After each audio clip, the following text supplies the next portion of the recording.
नमस्कार। आज हम इस वीडियो में बात करेंगे प्राकल्पना का क्या महत्व है, ये क्या गुण है अनुसंधान के क्षेत्र में और क्या सीमाएं हैं, क्या दिक्कतें प्राकल्पना के निर्माण के कारण से आती है।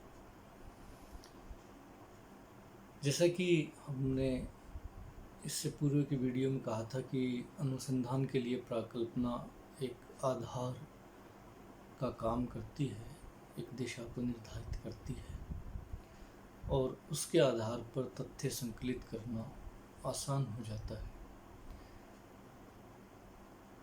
प्राकल्पना किस प्रकार से अनुसंधान में हमें सहायता प्रदान करती है, इसके बारे में आज हम बात करेंगे।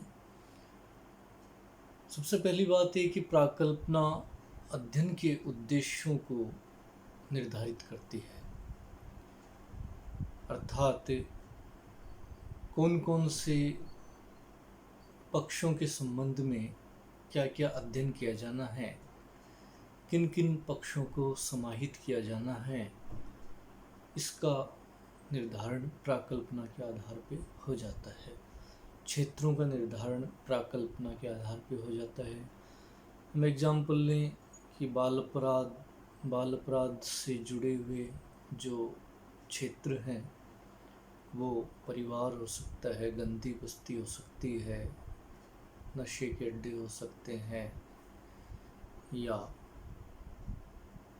कहीं इस प्रकार का जो वातावरण है, या ज़रूरी नहीं ऐसा ही हो बल्कि उसके संबंध में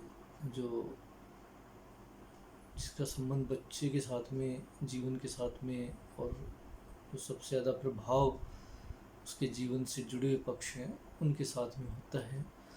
तो इस प्रकार से हमें कहाँ से तथ्य इकट्ठे करने हैं, ये अध्ययन उद्देश्य उसका निर्धारित प्राकल्पना का हो जाता है, प्राकल्पना के आधार पर हो जाता है। प्राकल्पना दिशा का निर्धारण करती है, अर्थात किस दिशा के संबंध में हमें आगे की ओर बढ़ना है। हमारे सामने एक तरह से अनुसंधान हमें इस तरह से समझें कि एक बहुत घना,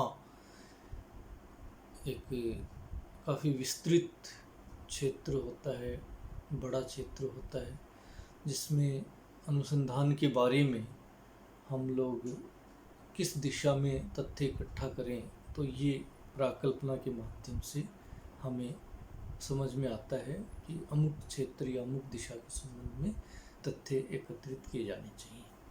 तो इस आधार पर दिशा के साथ ही जो विशाल अनुसंधान का क्षेत्र है उसको सीमित करने का काम प्राकल्पना करती है, अर्थात प्राकल्पना अध्ययन क्षेत्र को सीमित कर देती है, जिससे कि तथ्यों का संकलन करना आसान हो जाता है। सभी क्षेत्रों से जुड़े हुए नहीं बल्कि प्राकल्पना पर आधारित उन्हीं क्षेत्रों से जुड़े हुए तथ्य एकत्रित किए जाते हैं जिनके संबंध में हमें अनुसंधान कार्य करना है। इस प्रकार से प्राकल्पना अध्ययन का क्षेत्र है वो भी सीमित करती है। सामाजिक तथ्यों के संकलन में सहायक है प्राकल्पना, अर्थात हमें क्षेत्र में कई तथ्य हैं वो संबंधित होते हैं, कई तथ्य असंबंधित भी होते हैं। तो किन किन तथ्यों की ओर हमें अपना ध्यान है वो केंद्रित करना है, किन तथ्यों के ऊपर कौन कौन से तथ्य हैं वो होने चाहिए।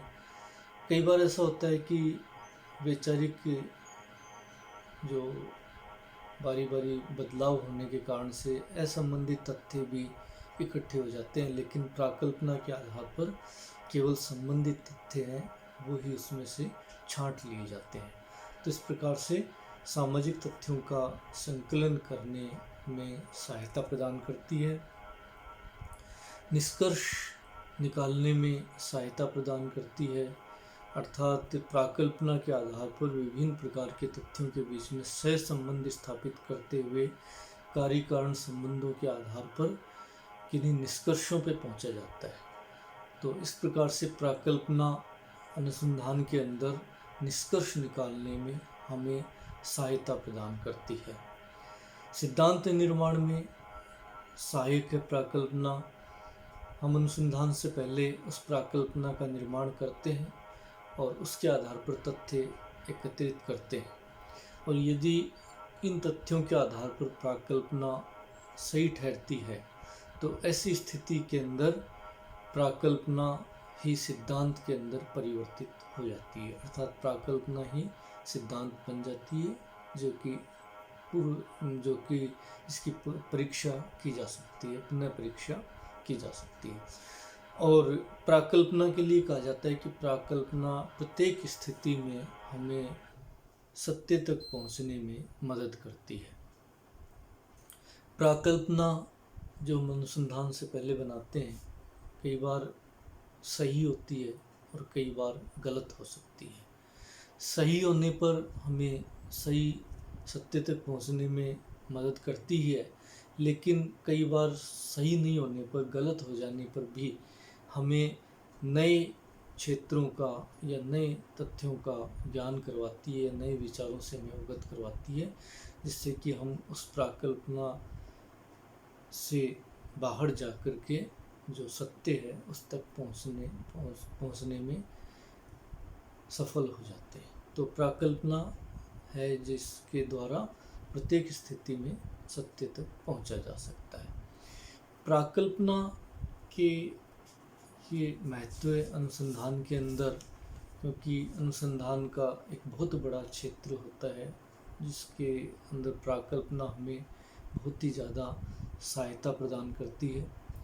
लेकिन कुछ दिक्कतें भी हैं, कुछ सीमाएं हैं प्राकल्पना की, उसके ऊपर भी हम बात करेंगे आज कि दिक्कतें क्या हैं। कि एक तो प्राकल्पना के ऊपर अटूट विश्वास करना। जब अनुसंधानकर्ता या अध्ययनकर्ता के द्वारा प्राकल्पना के ऊपर ही विश्वास करके तथ्य एकत्रित किए जाते हैं, तो ऐसी स्थिति के अंदर वह जो क्षेत्र में उपस्थित वास्तविक तथ्य हैं उनको एकत्रित नहीं करके केवल प्राकल्पना पर से संबंधित तथ्यों को ही एकत्रित करता जाता है, और वास्तविक तथ्य छूट जाने की स्थिति में अध्ययन की वस्तुनिष्ठता है वो खत्म होती है। तो प्राकल्पना के ऊपर अटूट विश्वास न करते हुए हमें ये सावधानी रखनी चाहिए कि जिस प्रकार से जो वास्तविकता के अंदर तथ्य क्षेत्र में उपस्थित हैं उनके साथ साथ में प्राकल्पना का प्रयोग करते हुए प्राकल्पना को यथासंभव परिवर्तित करते जाना चाहिए। विशिष्ट संवेग या अभिरुचि का प्रभाव कहा गया कि सामाजिक अध्ययनों में अध्ययनकर्ता मनुष्य और अध्ययन वस्तु भी मनुष्य होता है। अध्ययनकर्ता की अपनी विशिष्ट रुचियाँ, संवेग आदि होते हैं। इसकी अपनी एक विशिष्ट संस्कृति होती है जिसके आधार पर अध्ययनकर्ता के द्वारा प्राकल्पनाएं बनाई जाती है, और इन प्राकल्पना के आधार पर तथ्य एकत्रित किए जाते हैं। कई बार अध्ययन वस्तु की अपनी एक अलग संस्कृति होती है जिसको अध्ययनकर्ता के द्वारा सही रूप से नहीं समझा जाता। ऐसी स्थिति के अंदर प्राकल्पना पर व्यक्तिगत संवेग और अभिरुचियों का प्रभाव है वो देखा जा सकता है, और इस आधार पर जो तथ्य एकत्रित किए जाते हैं वो पूरी तरह से निष्पक्ष तथ्य नहीं माने जा सकते, अर्थात उनके अंदर तथ्यों के अंदर वस्तुनिष्ठता का अभाव है वो दिखाई देता है।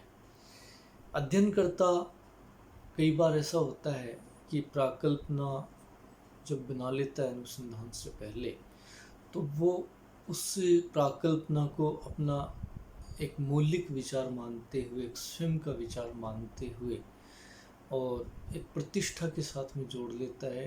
कई बार ये प्राकल्पना क्षेत्र में उपस्थित तथ्यों के आधार पर गलत भी सिद्ध हो सकती है, लेकिन उसको ऐसा लगता है कि यदि इस प्राकल्पना को बदला जाएगा तो उसका जो विचार है वो सत्य है या नहीं, इसके ऊपर प्रतिष्ठा के ऊपर प्रश्न चिन्ह लगेगा। ऐसी स्थिति में वह प्राकल्पना को अपना प्रतिष्ठा बिंदु बना लेता है और हर एक स्थिति के अंदर कोशिश करता है कि प्राकल्पना सही सिद्ध हो, उसके आधार पर वे ही तथ्य एकत्रित करने का प्रयास करता है।